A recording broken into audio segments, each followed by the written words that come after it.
আসসালামু আলাইকুম রহমতুল্লাহি ওবরাকাতুহু। সম্মানিত দর্শক, আজকের যে কন্টেন্টটি বা ভিডিওর যে বিষয়বস্তু সেটি হলো ভারতের পররাষ্ট্রমন্ত্রী ডক্টর এস জয়শঙ্করের বাংলাদেশ সফর নিয়ে। এটি বাংলাদেশের যে রাজনীতি, গত এক বছর ধরে রাজনীতির যে হিসাবপত্র ছিল, রাজনীতির যে গন্তব্য ছিল, প্রায় সব হিসাবপত্র উল্টে দিয়েছে এবং গন্তব্যকে ভিন্ন খাতে প্রবাহিত করে দিয়েছে।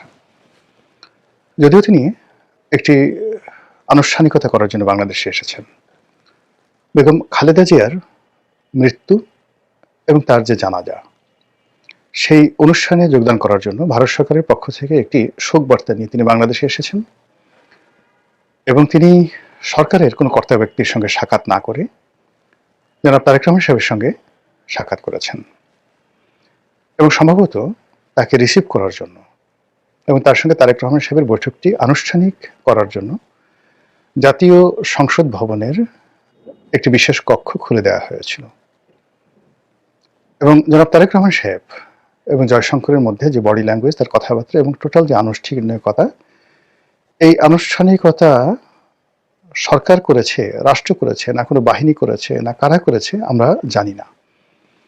কিন্তু অবস্থা দৃষ্টি মনে হয়েছে যে জয়শঙ্কর এবং জনাব তারেক রহমান সাহেবের যে বৈঠকটি, এটি কেবল ভবিষ্যতের নয়, এটি বর্তমানের যে ক্ষমতা, সেই ক্ষমতার একটা নির্দেশক এবং সেই নির্দেশনাকে ভারত স্পষ্টতই সিল এবং সাপোর্ট দিয়ে বলে দিয়েছে যে আমরা তারেক রহমান সাহেবের বাইরে, বিএনপির বাইরে অন্য কোনো ক্ষমতাকে আমরা এই মুহূর্তে অ্যাক্রেডিটেট করি না।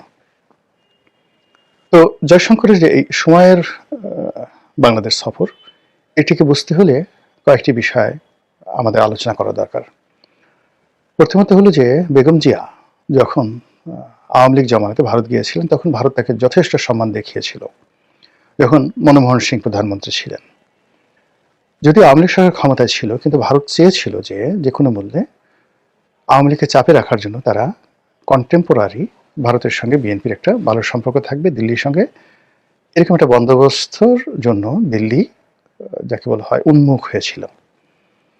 বলা হয়ে থাকে যে বিএনপির ওই মুহূর্তে যারা কূটনৈতিক বিষয়াদি দেখতেন, শমসের মুবিন চৌধুরী, রিয়াজুর রহমান সাহেবের মতো যারা ঝানু এবং দক্ষ কূটনীতিবিদ ছিলেন এবং যাদের সঙ্গে ভারতের খুব সম্পর্ক ভালো ছিল, তারা ভারতের যে রাজনীতিবিদ, কূটনীতিবিদ, আমলা, সবার সঙ্গে একটা সুসম্পর্ক স্থাপন করে বেগম জিয়াকে ওই মুহূর্তে ভারতে নিয়ে যাওয়া হয়েছিল এবং তাকে যে রাষ্ট্রীয় প্রোটোকল দেওয়া হয়েছিল, এটি ভারতের ইতিহাসে নজিরবিহীন।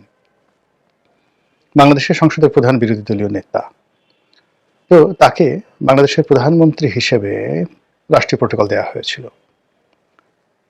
এটা সম্ভবত 2011 বা 12 সনে প্রণব মুখার্জি তখন রাষ্ট্রপতি। দ্বিতীয়ত, তাকে অভ্যর্থনা জানানোর জন্য বিমানবন্দরে স্বয়ং ভারতের প্রধানমন্ত্রী চলে এসেছিলেন মনমোহন সিং এবং লাল গালিচা সংবর্ধনা দেওয়া হয়েছিল। এটিও বাংলাদেশের জন্য গত 20-30 বছরে একটা বিরাট সৌভাগ্যের বিষয়। এর কারণ হলো যে আমরা যদি গত 30 বছরে ভারতের ইতিহাস দেখি, তারা অর্থনৈতিকভাবে, সামরিকভাবে যত শক্তিমত্তা অর্জন করেছেন, তো সেই শক্তিমত্তার সাথে ভারসাম্য রেখে অল্প কয়েকজন রাষ্ট্রনায়ক যখন তাদের দেশে আসে, তখন সেখানকার রাষ্ট্রপ্রধান বা সরকার প্রধান এয়ারপোর্টে যান। আদারওয়াইজ উপমন্ত্রী, প্রতিমন্ত্রী, সর্বোচ্চ মন্ত্রী পর্যায়ের লোকজন পাঠিয়ে বিশ্বের বিভিন্ন দেশের সরকার প্রধানদেরকে তারা অভ্যর্থনা জানান। এবং 2014 থেকে একদম শেষ পর্যন্ত নরেন্দ্র মোদীর জামানাতে শেখ হাসিনা যেই কয়বারই গিয়েছেন, কখনো উপমন্ত্রী, কখনো প্রতিমন্ত্রী মর্যাদার কাউকে এয়ারপোর্টে পাঠিয়ে শেখ হাসিনাকে রিসিভ করা হয়েছে। তো সেখানে স্বয়ং প্রধানমন্ত্রী মনমোহন সিং, আবার জানাতেনও প্রধানমন্ত্রী না, কংগ্রেসের প্রধানমন্ত্রী, তিনি বেগম জিয়াকে অভ্যর্থনা জানিয়েছিলেন। এটা বিএনপির একটা বিরাট কূটনৈতিক বিজয় ছিল এবং একই সঙ্গে বিএনপির সঙ্গে ভারতের সম্পর্কর যাকে বলা হয় করার যে আগ্রহ, এটার একটা সর্বোচ্চ পরাকাষ্ঠা ছিল। বিএনপি সেটা রাখতে পারেনি। এর কারণ হলো সরকার পতনের আন্দোলন যখন তুঙ্গে, ঠিক সেই সময়টাতে প্রণব মুখার্জি বাংলাদেশে এসেছিলেন এবং তার সঙ্গে বেগম জিয়ার একটা শিডিউল বৈঠক ছিল এবং সেই বৈঠকের দিনে অবরোধ চলছিল ঢাকা শহরে এবং সেই অবরোধের মর্যাদা রাখতে গিয়ে বেগম জিয়া প্রণব মুখার্জির সঙ্গে দেখা করেননি। এটা ভারত রাষ্ট্র হিসেবে খুব অপমান বোধ করেছে এবং এরপর থেকে ভারত ক্রমশ বিএনপি থেকে দূরে চলে গেছে। বিএনপি প্রথম দিকে এটা পাত্তা দেয়নি, কিন্তু 2018 সনের পর বিএনপি যখন বুঝেছে যে না, ভারতের সঙ্গে তার সম্পর্ক রক্ষা করা দরকার, তখন বিভিন্ন চ্যানেলে বিএনপির একটা বিশেষজ্ঞ গ্রুপ বারবার ভারতে পাঠিয়ে তারা এই সম্পর্কটি পুনঃস্থাপন করার চেষ্টা করেছে, কিন্তু কোনো ফ্রুটফুল রেজাল্ট কিন্তু কখনো আসেনি। এমনকি তারা 2024 সনে, অর্থাৎ বিএনপি 2024 সনে যে নির্বাচিত হয়ে গেল, সেই নির্বাচনে ভারতের যে ইন্টারফারেন্স আশা করেছিল সেটা ভারত করেনি।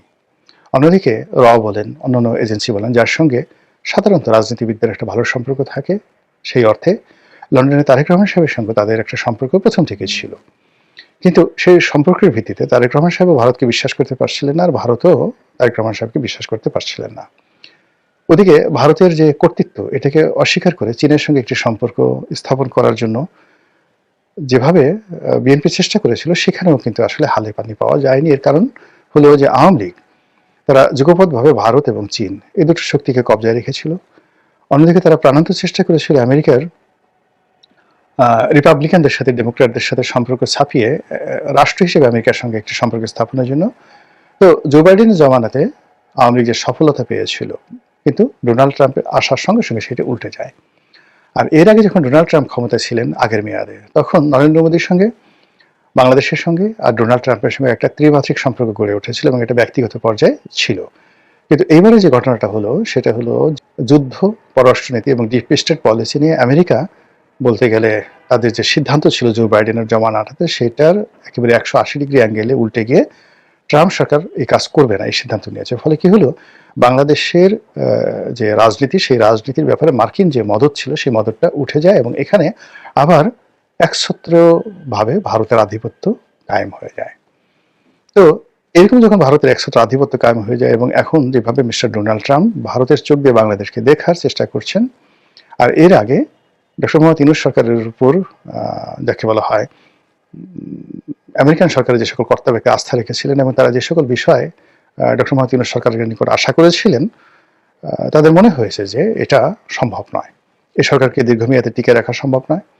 আর এই সরকারের সাথে যদি কোনো বাণিজ্যিক চুক্তি দীর্ঘমেয়াদে করা হয়, কোনো রাজনৈতিক চুক্তি করা হয়, বিশেষ করে বার্মা অ্যাক্টটাকে বাস্তবায়ন করার জন্য তারা যে করিডরের কথাবার্তা বলছিল বা সেন্ট মার্টিনে যে সকল কথাবার্তা হচ্ছিল, এটা ডক্টর মোহাম্মদ ইউনূস সরকারের সঙ্গে তাদের করাটা ঠিক হবে না, এটা তারা বুঝে গেছে। ফলে আমেরিকা পিছু টান দেওয়ার সঙ্গে সঙ্গে সেই জায়গাটি ভারত দখল করে নিয়েছে। এরকম যখন অবস্থা, ঠিক সেই সময়টিতে ডক্টর মোহাম্মদ ইউনূস সরকার, জামাত, তারা সবাই কিন্তু প্রাণান্ত চেষ্টা করেছে ভারতের সঙ্গে একটি সুসম্পর্ক স্থাপন করার জন্য। জামাত যতই অস্বীকার করুক, যত কথাই বলুক না কেন, দেশে দেশের বাইরে সব জায়গাতে জামাতের যারা শীর্ষ নেতৃবৃন্দ রয়েছেন, তাদের সঙ্গে ভারতের যে কূটনৈতিক পর্যায়ে একটা সমঝোতা হয়েছিল, কথাবার্তা হয়েছিল বা একটা আলোচনা চলছিল, তার একটি খবর রয়টার্সের সংবাদের মাধ্যমে ইতিমধ্যে আপনারা সবাই জেনেছেন। তো যা হোক, ভারত শেষ পর্যন্ত ডক্টর মোহাম্মদ ইউনূস কিংবা যাকে বলা হয় জামাত, তাদের সঙ্গে 2024 সন এবং 2025 সনের জুন জুলাই পর্যন্ত যেভাবে আশাবাদী ছিল, সেটা আগস্ট সেপ্টেম্বর থেকে এটা বুমেরাং হতে থাকে। এবং আমেরিকার মধ্যে ভারতও বুঝে যে জামাত এবং বর্তমান যে সরকার আছে, ইউনূস সরকার, তাদের উপর নির্ভর করাটা তাদের জন্য নির্বুদ্ধিতা। ফলে বাংলাদেশের সাথে যদি সম্পর্ক স্থাপন করতে হয়, তাদেরকে এখানে আবার আওয়ামী লীগকে পুনর্বাসিত করতে হবে, যা বলতে গেলে 1% সম্ভব, 99% অসম্ভব। দ্বিতীয় যে অপশন বা একেবারে সর্বশেষ একমাত্র তাদের যে অপশন, সেই অপশন হলো বিএনপির সঙ্গে একটি সমঝোতা করা, যেটি তারা করতে চায়নি।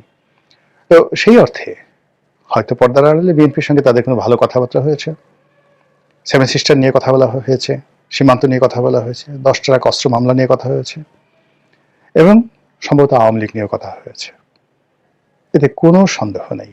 এবং সেই কথার উভয় পক্ষ, বিএনপি এবং ভারত, তারা পরস্পরের প্রতি আস্থা স্থাপন করেছে, একটা সমঝোতা এসেছে, কমিটমেন্টের পর্যায়ে এসেছে।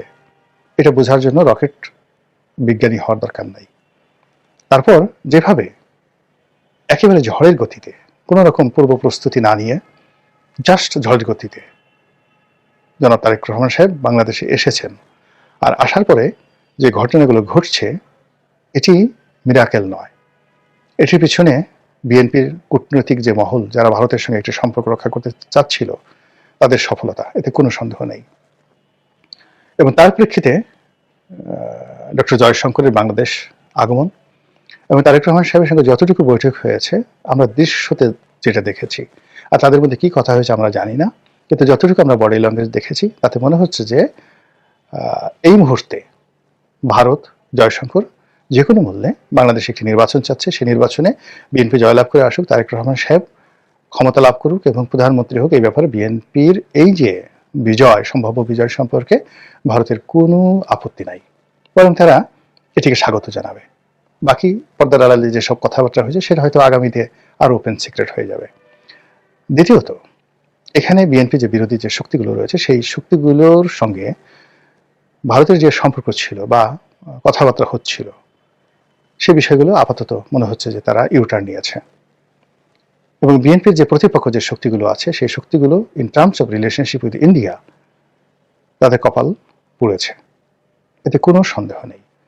এখন এই যে ভারতের সঙ্গে যে একটা সমঝোতা হলো বা হচ্ছে, সেটা বিএনপির সঙ্গে হচ্ছে, এতে রাগ ঢাক করার কিছুই নেই। এটার পরিণতি কি হবে? এই পরিণতিতে কি সুন্দর একটি নির্বাচন হবে?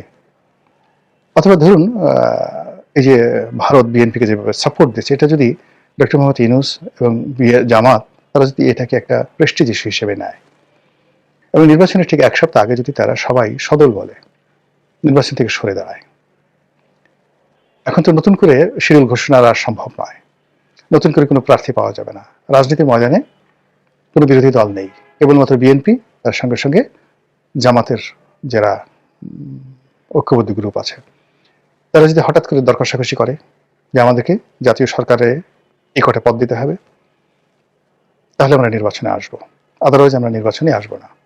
সেক্ষেত্রে কি হবে? নির্বাচনটি একতরফা হবে, 15 ফেব্রুয়ারির মতো হবে, 300 আসনে বিএনপি জয়লাভ করবে, জামাত তখন আওয়ামী লীগের সঙ্গে যোগদান করবে, অথবা জামাতের চাপের কাছে, সরকারের চাপের কাছে ডক্টর মোহাম্মদ ইউনূসকে রাষ্ট্রপতি বানাতে হবে, জামাতের আমিরকে উপপ্রধানমন্ত্রী করতে হবে এবং মন্ত্রী পরিষদের অর্ধেক সিট জামাতকে ছেড়ে দিতে হবে। এই সকল যদি শর্ত, জাতীয় সরকারের শর্ত বিএনপি অস্বীকার করে, তাহলে রাজনীতির ময়দান জামাতের যে শক্তিমত্তা রয়েছে তার সঙ্গে সঙ্গে আওয়ামী লীগ তো এখানে মানে পিন এবং পাঞ্চ এ দুটো করার জন্য তারা মুখিয়ে আছে। তাহলে কি হচ্ছে? আমরা যত কিছু ভালোই ভালোই কল্পনা করছি, যেভাবে ভারতকে সবকিছুর মানে দণ্ড এবং মুন্ডের অধিকর্তা মনে করছি, সেটি বাস্তবে বাস্তবায়িত নাও হতে পারে। মহান আল্লাহ আমাদের সবাইকে হেদায়েত দান করুন এবং হেফাজত করুন। আসসালামু আলাইকুম ওয়া রাহমাতুল্লাহি ওয়া বারাকাতুহু।